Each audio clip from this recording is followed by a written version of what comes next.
안녕하세요. 학창시절의 일기도 잘 안 쓰던 제가 저희 이야기를 이렇게 여러분들께 들려드리게 될 거라고는 생각해 본 적이 없어요. 결혼 4달 만에 돌변한 시어머니와 자기 어머니 등에 업고는 자기 세상에다 칼춤을 추던 남편에게 한 방 먹여줬습니다. 결혼 전에 그러셨다면 애초에 결혼할 생각조차 안 했을 텐데 결혼식 올리자마자 저렇게 그러시니 참 유감스럽고 당황스러워셔. 처음 사건의 발단은 아마 결혼 준비를 하면서 생긴 일이라고 생각하네요. 저와 남편은 요즘 흔히들 한다는 반반결혼을 했습니다. 반반결혼 진행하면서도 예단이다 뭐다 해서 시어머니께서는 돈 맨 끝자리 한 푼이라도 손해보는 기분 들지 않게 뽕을 뽑으려고 하시는 느낌을 받았어요.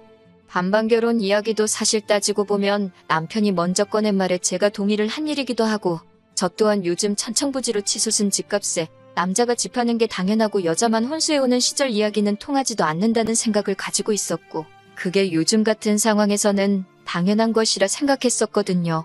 반반결혼을 하는 데 있어서 저는 아무런 불만이 없었고 오히려 나중에 우리 집에서 더 했네 니네가 덜 했네 이런 이야기 나오는 거 싫어서 되도록 시어머니가 원하는 대로 맞춰가려고 했습니다. 대신 저도 무작정 손해만 보고 싶지는 않았기에 어머님의 요구가 좀 지나치다는 생각이 들면 저도 다른 방법을 동원해서 최대한 현실적인 상황이 되도록 노력했습니다. 예를 들면 어머님께서는 막바지에 가서는 남들 다 받는 명품 가방 하나를 받아야겠다는 식으로 말하셨는데 그 금액대가 몇백만 원이 넘는 고가의 가방이었거든요. 그래서 그럴 바에는 차라리 양가에서 금으로 예물을 맞추는 게 좋지 않겠냐는 식으로 최대한 형평성 있도록 조율을 해가며 반반결혼하는데 여자라고 예단 같은 거 더하게 유도하시는 어머님의 작전을 피해갔어요. 어머님이 그때는 그러려니 넘어가시는 건 줄 알았는데 그게 아니었던 거죠. 어머님은 제가 영악하다고 받아들이셨고 그 일을 가지고 어머님 말에 꼬박꼬박 대들고 토다는 며느리라 생각하고 저에게 앙심을 품으셨던 거예요.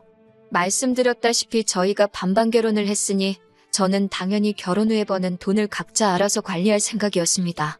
남편이 다니는 직장이 나쁜 편이 아니고 회사 이름만 두고 본다면 이름만 들어도 웬만한 사람은 다 알 정도로 제가 몸담고 있는 회사보다 훨씬 유명한 곳이었습니다. 월급은 제가 훨씬 많기는 했지만 주변에서 보기에는 남편이 저보다 더 성공한 사람처럼 들렸을 거예요. 아무튼 반반결혼 이야기 꺼낸 것도 남편이고 각자 부모님께는 셀프효도로 알아서 잘하자고 말 꺼낸 것도 남편이었습니다. 그래서 저희는 벌어온 돈에서 대출이자나 생활비를 각자 월급의 일정 비율로 계산해 똑같이 내기로 했었습니다. 그러니 따지고 보면 생활비로 나가는 돈이 제가 더 많은 상황이었지요. 아무튼 제가 돈을 더 벌어오기는 하지만 집안일을 하는 게 거의 제가 주체가 돼서 했으니 장 보는 거나 공과금, 경조사비 관리 등등 여러 가지 이유 때문에 계산을 더 편하게 하기 위해서 웬만한 것들은 전부 다 제 계좌와 제 카드로 계산을 하게 되었습니다. 그러는 편이 나중에 생활비와 제가 따로 관리한 돈을 나누기 편했기 때문이에요. 그런데 이제 이걸 가지고 작은 사건이 하나 생기게 되었어요. 이게 결혼한 후로 딱 4달이 지난 시점이었고 그때는 바로 결혼하고 처음 맞는 어머님의 생신날이었습니다. 시어머니 용돈 한다고 남편이 봉투는 알아서 따로 챙기더군요. 저는 제 나름대로 몇 주 전부터 퇴근길에 백화점에 들르면서 선물을 고르고 골라 10만 원 상당의 선물을 고르게 되었습니다. 생신 당일날 남편이 예약해놓은 인당 10만 원이 넘는 꽤나 고급진 코스 요리 레스토랑에서 식사를 하게 되었습니다. 어머님은 싱글벙글 기분이 좋아 보이셨어요. 말씀드렸다시피 이날 전까지는 어머님이 저에게 직접적으로 저기를 보이신 적이 한 번도 없으셨거든요. 그런데 난데없이 제가 좀 나쁘게 들었을 수는 있지만 약간 비아냥대시는 말투로 며느리 덕분에 이런 것도 다 먹어본다면서 우리 아들이 힘들게 번 돈이 어쩌고 저쩌고 하시면서 결혼하고 맞는 시어머니 첫 생신인데 며느리가 밥상은 안 차리고 아들 돈으로 편하게 때우려고 한다는 식으로 말을 하시더라고요. 생신상 챙겨드리는 거야 어려운 일이 아닌데 솜씨 없는 제 음식 드시는 것보다 분위기 좋고 맛까지 좋은 레스토랑에서 식사가 더 좋겠다는 생각이 들기도 했고 이미 남편이 결혼 전부터 각자 부모님께 셀프효도 하자고 못을 박아놓은 상황인데 제가 나서서 어머님 생신이라고 미역국 끓이고 그럴 필요가 없다고 생각을 했었습니다. 그런데도 계속해서 제가 귀찮고 신경을 안 써서 남편 헛돈 쓰게 만들었다는 식으로 말씀을 하시니 저도 아무 말을 하지 않고 있을 수가 없어서 한마디 꺼냈습니다. 남편이 결혼 전부터 각자 부모님은 각자가 챙기자고 강조해왔고 이 식사도 제 덕분에 드시는 게 아니라 남편이 어머님 생신 특별하게 보내기 위해서 몇 달 전부터 알아보고 힘들게 예약해서 드시는 거다 설명을 드렸죠. 정확한 사실관계를 알려드리고 싶었는데 어머님 눈치가 아주 귀신 같으시더라고요. 제 말을 딱 듣고 모든 상황을 단번에 파악해버리신 거예요. 봉투 따로, 선물이 따로 있으니 어머님께서는 대번에 이 봉투는 아들이 준비한 거고 너는 고작이 향수 하나를 준비한 거냐? 뭐 이런 식으로 물어보셨어요. 달리 변명할 여지도 없고 숨길 이유도 없다고 생각해서 그렇다고 맞다고 대답했습니다. 그러니 어머님이 좋은 기분 유지하고 계신 것도 잠시였고 아주 입맛이 다 떨어졌다는 듯한 표정으로 아들 앞에서는 생긋생긋 웃으시면서도 곁눈질로 저를 째려보며 눈치를 주는 게 느껴졌습니다. 그리고 그 어머님의 생신날을 기점으로 어머님의 며느리 잡들이가 시작이 되었어요. 자랑은 아니지만 저는 제 수입에 자부심이 있습니다. 돈을 잘 벌기도 하고 저 또한 제 스스로가 돈 관리에 있어서는 철저한 사람이라고 생각합니다. 돈을 많이 벌고 반반 결혼했다고 각자 버는 돈 따로 관리하는데 찬성했지만 제가 제 맘대로 돈을 쓰고자 함이 아니었어요. 애초에 돈을 흥청망청 쓰는 타입도 아니고 제 주변 친구들이나 다른 사람들이 하는 것처럼 옷 같은 데 투자한 적 없습니다. 옷도 적당한 브랜드 옷 위주로 입고 명품백 같은 건 대학교를 졸업한 이후부터는 단 한 개도 사모은 적이 없고 그나마 쓰는 게 피부관리라든지 운동같이 자기관리에 필요한 것들 뿐이에요. 저는 제 나름대로 제가 알뜰하고 현명하게 돈 관리를 하고 있다고 생각합니다. 그런데 시어머니가 생신을 기점으로 자꾸 부부가 돈 관리를 따로 하는 게 남이지 어떻게 부부냐고 하시며 이게 말이나 되냐면서 아무리 남편이 먼저 따로 돈 관리를 하자고 했어도 그걸 찬성한 데 있어서 저한테 무언가 꿍꿍이 속이 있을 거라고 하시더군요. 무슨 말씀을 하시려고 저러나 싶었는데 결론은 제가 돈을 어떻게 쓰고 있는지 검사를 한번 해봐야겠으니 결혼 후부터 오늘까지의 카드 명세서를 받아다가 자기한테 검사를 받으라고 하시는 거예요. 그게 무슨 소리인가 싶었네요. 저희가 용돈 타서 쓰는 애들도 아니고 난데없이 돈을 어디다 쓰는지 검사를 받으라니 어이가 없었어요. 저희 부모님께서 제가 어릴 적에 용돈을 주셨을 때도 제가 그 돈을 어디다 썼는지 확인하신 적 한 번도 없는데 그걸 이제 와서 어머님이 하시겠다니 제가 왜 그 검사를 받아야 하는지 모르겠다 대답했죠. 그러니 어머님은 우리 아들은 원래부터 자기가 근검절약이 몸에 배도록 교육을 시켜놓아 걱정할 필요도 없지만 제가 소비를 어떻게 하고 있는지는 당신이 알 방법이 없으니 이참에 한번 검사를 해보고 고쳐야 할 게 있으면 바로 잡아주시겠다 하시는 겁니다. 알아서 잘하고 있고 바로 잡아주실 만큼 잘못된 소비를 하고 있지 않다고 그렇게는 못하겠다 거절을 했어요. 한참 동안 돈이 어쩌고 저쩌고 경제가 어쩌고 저쩌고 하면서 잔소리를 들어야 했지만 끝까지 그렇게는 안 하겠다 정확하게 제 의견을 전달했습니다. 퇴근하고 돌아온 남편하고 이 이야기를 가지고 2차전을 하게 될 줄은 상상도 못했어요. 남편은 집에 오자마자 대뜸 어머니한테 이야기 다 들었다고 며느리가 시어머니한테 그게 뭐하는 버르장머리냐고 하면서 다른 것도 아니고 어른이 여태까지 축적된 삶의 지혜를 나눠주시겠다는데 제가 뭐라고 그걸 거절을 하냐고 따지는 거예요. 당신한테는 그게 삶의 지혜일 수도 있겠지만 나는 어머님이 내 일거수일투족을 감시하고 내 자유를 억압하는 걸로밖에 보이지 않는다. 어머님은 그저 내가 돈을 어디다 쓰고 있는지 궁금한 거 아니냐? 괜히 꼬투리 잡혀서 한 소리 듣고 싶은 마음도 없고 그렇게 할 생각도 없다. 반대로 친정어머니가 당신한테 카드 명세서 달라고 하면 보여줄 거냐 따졌습니다. 그러니 남편이 자기는 한점 부끄러울 게 없으니 당연히 보여드린다고 하면서 저보고 뭐 캥기는 게 있으니 안 보여드리는 거 아니냐고 어깃장을 부리기 시작하는 거예요. 애초에 저희 어머니가 남편한테 카드 명세서를 보여달라 하실 일도 없겠지만 남편은 계속 제가 싫다는 의사를 표현하니 네가 떳떳하면 그걸 숨길 이유가 뭐가 있겠냐고 하면서 어디 못 보여줄 정도로 허투루 돈 관리를 하고 있으니 그런 게 아니냐고 하더라고요. 그러더니 제가 관리하고 있던 생활비까지 들먹이면서 자기한테 생활비 받아다가 어디 돈 빼돌리고 있는 거 아니냐는 식으로 말을 하는 겁니다. 애초에 생활비 관리도 지가 머리 아파서 하기 싫다고 떠넘겨놓고서는 이제 와서 내가 생활비 관리를 하는 게 마음에 안 든다고 떠드니 어이가 없었죠. 그래서 남편한테 알겠다고 그러면 앞으로 생활비 관리는 당신이 하라고 했습니다.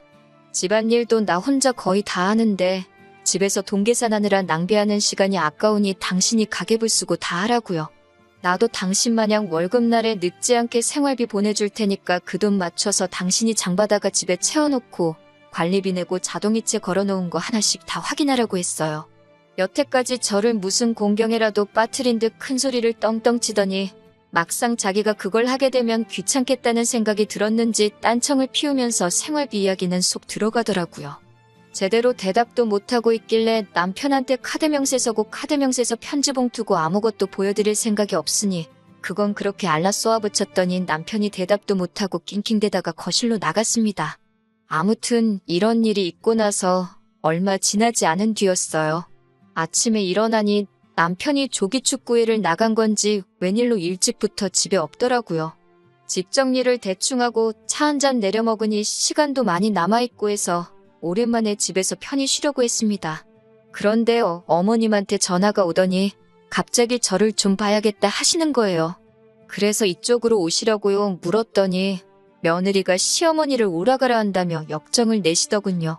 아니, 남편이 아침 대바람부터 어딜 기어나간 건지 보이지가 않는데 남편 없이 시댁에 저 혼자 가서 뭐 하겠어요? 그래서 그렇게 대답한 건데 시어머니는 자꾸 제가 말대꾸를 한다 하면서 화를 내시는 겁니다. 그렇다고 어머님을 제가 이겨먹는다고 뭐가 크게 달라질 것도 아니고 요 근래부터 계속 어머님한테 덤비기만 했으니 저도 한 수 졌고 알겠다 말하고 점심 되기 전에 도착하겠다 말씀드리고 시가로 향했습니다. 시가에 가니 어디 갔나 했던 남편이 어머님 옆에 양반다리를 하고 나란히 앉아 있었어요. 아침 대바람부터 어딜 갔나 했더니 지네 엄마한테 간 거였네요. 어차피 저를 따로 부를 생각이었으면 아침에 저랑 같이 움직이지 왜 나만 혼자 대중교통을 타고 와야 했는지 어이가 없었습니다. 아무튼 어머님은 제 인사를 받기도 전에 저보고 이리 좀 와서 앉아보라고 하시는 거예요. 무슨 일로 부르셨냐 물으니 제 버릇을 고쳐주려고 불렀다 하시는 겁니다. 왜 저러시나 싶었는데 품에서 카드 명세서를 딱 꺼내시더라고요. 보니까 남편이 우편함에 있는 걸 가로채서 지 엄마한테 아침 눈 뜨자마자 일러 바치러 온 거였구나 하는 생각이 들었어요. 그걸 꼭 봐야겠다는 시어머니도 웃겼지만 카드 명세서를 가로채서 어머님 가져다 준 남편이 더 웃겼습니다. 솔직히 그 상황에서 집안을 뒤집어버리고 싶을 만큼 화가 많이 났는데 일단 참았어요. 어차피 카드 명세서 안에 흠잡을 곳 하나 없을 거 알고 있었으니 차라리 두 번 다시 제가 돈 쓴 거 가지고 두 번 다시 이야기도 꺼내지 못하게 정확하게 제 할 말을 하는 게 낫겠다 싶었습니다. 결제 내역을 보고 무슨 공부라도 한 건지 명세서 곳곳에 동그라미가 쳐져 있고 뭐라 메모가 써 있더군요. 마땅히 건드릴 말이 없으니 마트에서 장 본 거 가지고 말을 꺼내시더라고요. 둘이서 먹는데 무슨 장 보는데 돈을 그렇게 많이 쓰냐고 하면서 혹시 마트에서 몰래 한우 같은 걸 사가지고 친정에 보내주고 있는 게 아니냐고 하는 겁니다. 남편이 자기 차를 애지중지해서 여자인 제가 차를 끌면 차 어디서 긁어올 수도 있다고 운전대도 못 잡게 하거든요. 그래서 장 보러 갈 때는 항상 남편과 함께 갑니다. 장 보는데 돈이 많이 나오는 건 미리 조리된 튀김 같은 거 먹고 싶다. 튀김에는 맥주를 마셔야지 않겠냐. 고기 구워 먹고 싶다 하면서 쓸데없는 거 하나씩 더 담는 아드님 덕분에 그런 거라고? 애초에 친정은 지방에 있는데 제가 뭐하러 신선식품을 사서 빼돌리겠냐고. 생활비 관리 차원에서 마트에서 그동안 장본 영수증을 다 가지고 있는데 원하시면 보여드리겠다 했죠. 장본 걸 가지고 트집을 못 잡겠다 싶으니 이제는 백화점으로 찍힌 걸 가지고 뭐라 하시는데 하나는 어머님 생신 때 선물 산 거고 나머지 두 개는 계절 바뀌면서 옷 두 벌 산 거라고 말씀드렸습니다. 제가 무슨 옷을 한 번 입고 새 옷을 사는 것도 아니고 계절 바뀌면서 두 벌 산 게 큰 문제가 되나 싶었죠. 그런데 어머님이 며느리가 시어머니보다 좋은 옷을 사 입을 수가 있느냐고 뭐라고 하시는 거예요. 치장하는데 쓰는 돈은 여자인 저보단 남편이 더 많이 쓰고 있는 상황이고 어머님 논리대로라면 시장에서 파는 옷 대충 사서 입고 지내시는 친정아버지보다 남편이 훨씬 좋은 옷을 더 입고 다니고 있는 것부터 지적해야 할 일이고 남편은 심지어 결혼하면서 지 대학 동기 누구는 차를 뭐를 타고 다니네 하면서 남 보는 눈 부끄럽지 않고 싶다며 팔자에도 없는 외제차를 끌고 다니고 있었거든요. 더 들어봤자 제가 카드로 커피 한두 잔 사 마신 것까지 문제 삼으실 것 같아서 제가 나서서 한마디 했습니다. 돈 아끼는 거 누가 좋은 줄 모르냐고. 남편이 차값으로 달달이 내고 있는 돈이며 술값으로 나가는 돈부터 뭐라고 하시는 게 맞지 않냐. 저의 버릇을 고치기 전에 어머님 아들부터 교육을 다시 시키셔야 하는 거 아니냐 말씀드렸어요. 어머님이고 남편이고 둘 다 아무 말도 못하더군요. 각자 돈 알아서 관리하자고 꺼낸 것도 남편인데 이렇게까지 나오시니 어머님 말씀대로 하겠다고 말하고 앞으로 돈을 아껴 쓰겠다고 한 수 져주는 척 했어요. 아무 말도 못하고 난처해 하시다가 제가 어머님 뜻대로 하겠다고 하시니 어머님 표정이 다시 밝아지시더라고요. 그래서 저도 이어서 앞으로 반반 생활 청산하고 남편 월급은 앞으로 제가 관리하겠다. 그리고 가계부를 정확하게 적어서 한 달에 한 번씩 어머님께 보여드리겠다 했어요. 그러니 어머님이 갑자기 당황한 표정으로 왜 그게 그렇게 되는 거냐 하시는 거예요. 그래서 당연한 것 아니냐고. 누가 봐도 남편보다 제가 더 돈을 알뜰하게 관리하는 것 같으니 어머님이 원하는 대로 돈을 아끼기 위해 그렇게 하려는 거라 대답했죠. 앞으로 남들이 하는 것처럼 용돈 드리는 것도 명절 2번과 생신날, 어버이날만 챙기겠다고 했습니다. 액수도 친정씨가 할 것 없이 인당 10만 원으로 통일을 하고 남편과 저도 교통비를 제외하고 한 달 용돈은 20만 원으로 정해놓겠다고 했어요. 식비도 끼니당 3천 원이 넘지 않게 만들고 혹시나 식비 예산을 초과하면 맨밥에 간장 찍어 먹어서라도 그 돈을 맞추겠다고 했습니다. 제가 돈 아낄 줄 몰라서 그동안 남편이 자유롭게 돈 쓰고 다니는 건 내버려둔 게 아니라고 했죠. 모르긴 몰라도 남편이 어머님께 용돈식으로 보내주는 돈도 액수가 꽤 될 거라 생각했는데 어머님 반응을 보니 그게 진짜였구나 하는 확신이 들더군요. 오히려 제가 어머님 말을 듣고 뉘우치는 척하면서 저렇게 나오니 시어머니도 승산이 없다고 생각했는지 바로 꼬리를 내리시고는 그렇게까지 자린고비처럼 살라고 하는 말이 아니라 앞으로 돈을 더 계획적으로 사용했으면 싶어서 그러신 거라고, 앞으로 잘하면 되는 거 아니겠냐고 상황을 정리하려고 하시더라고요. 그때 저도 알겠다고 하고 그냥 끝내도 좋았겠지만 막상 그렇게 끝내자니 썽에 차지가 않더라고요. 아니에요, 어머님 하면서 어머님이 몸소 근검절약에 대해서 가르침을 주시는데 제가 어떻게 그냥 넘어가겠냐고 말하고 마트에서 장 보는 것도 아끼고 어머님보다 좋은 옷 사입을 생각 없으니 지금 있는 옷들이 다 달아해질 때까지 일단 입어보겠다고 했습니다. 그러면서 저도 이렇게 노력을 하는데 남편 또한 달마다 쓸데없이 나가는 돈이 많은 것 같으니 남편 것도 같이 정리하겠다고 했어요. 그중에 제일 쓸데없이 돈을 많이 먹는 게 외제차인 것 같다고, 남편 차는 국산 준중형차나 경차로 바꾸는 게 더 경제적이지 않겠냐고 한마디 했어요. 남들도 다 타고 다니는데 남편이라고 못할 이유가 없다고요. 어머님도 여태 저를 교육하겠다고 꺼낸 말이 있으니 괜찮다고 했다가는 또 남편 월급 관리를 하겠다고 나올까봐 우려가 되신 건지, 그러면 그렇게 하자고 엉겁결에 대답을 하셨네요. 남편이 보내주는 용돈이라도 지켜야겠다 생각하셨던 게 아닐까 싶어요. 저도 어쨌든 어머님이 꺼낸 말에 맞춰서 새 옷 사입는 일은 없어지고 말았지만 살을 내주고 뼈를 취했다는 생각을 하니 별로 아깝다는 생각도 들지 않았네요. 그렇게 얼마 전에 남편이 타던 외제차는 얼마 전에 리스 승계를 해주고 완전히 처분을 했고 돌려받은 보증금 가지고 중고매물로 나온 경차를 한 대 뽑아줬습니다. 동네 운전 못하는 여자들이나 타고 다니는 차 같다고 툴툴대더니 외제차 끌던 적에는 기름값이 얼만지간에 비가 오나 눈이 오나 그 차 끌고 출근하겠다 하던 남편이 요즘은 차는 거들떠도 안 보고 지하철을 타고 다니네요. 덕분에 차는 제가 끌고 다니고 있고요. 작은데 연비도 좋고 차도 잘 나가는데 뭐가 그렇게 타기 싫다는 건지 모르겠어요. 어머님은 그 이후부터는 제 길을 죽이는 걸 포기하신 듯한 눈치예요. 결혼 전에 들은 이야기인데 남편 말로는 어린 시절에 형편이 그렇게 어려웠던 시절이 있었다네요. 그때 어머님이 알뜰살뜰 아끼고 모아서 지금 살고 계신 아파트를 자가로 소유하게 되신 거다. 인간승이다 뭐 이런 식으로 이야기를 하셨는데 막상 제가 어머님이 하셨던 것처럼 돈을 그렇게 아낀다고 나오니 당신 모습을 저에게서 보셨나 봐요. 요즘은 저한테 아들 욕도 가끔씩 하시면서 돈 허투루 안 쓰게 저보고 잘 좀 이끌어달라고 하실 정도입니다. 남편이 시어머니한테 보내던 용돈은 사실이었어요. 지금도 받고 계시고요. 그런데 어머님께서 그 이야기를 제게 꺼내시면서 그 돈은 어머님께서 따로 모아서 저희한테 돌려주실 계획이니 마음에 담아두지 말고 나쁘게 생각하지 말라고 하시네요. 어차피 대리효도 하지 말자고 정해놓은 상황에 남편이 벌어온 돈으로 효도를 하는 거에 불만은 크게 없었어요. 저에게 숨기고 있고 자기는 하는데 저는 안 된다는 식으로 나오는 게 마음에 안 들기는 했지만요. 아무튼 그 돈은 남편이 힘들게 일해서 번 돈이고 어머님께 그 돈을 드리는 건 남편이 판단하기에 그만큼 가치가 있다고 생각해서 드리는 게 아니겠냐고. 어머님께서 그 돈을 잘 관리해 주셔서 저희에게 주신다면 감사히 받겠지만 그 돈은 안 주셔도 실망하거나 하지 않을 거라고. 그 돈은 어머님께서 원하시는 대로 하는 게 맞는 돈이라 말씀드렸습니다. 그제서야 어머님 저한테 미안했다 사과하시면서 남편 복 자식 복 없이 박복하게 살아왔는데 자기가 며느리 복이 이렇게 있는 줄도 몰랐다고 하시며 내 자식만 챙긴 게 미안했다 하시면서 앞으로 여자들끼리 잘 해보자고 하셨어요. 이 사건이 잘 풀린 건지는 잘 모르겠어요. 그래도 일단 제 속에 묵혀있던 것도 다 풀어냈고 결과적으로는 어머님과도 좋게 푸른 것 같아서 다행이라고 생각합니다.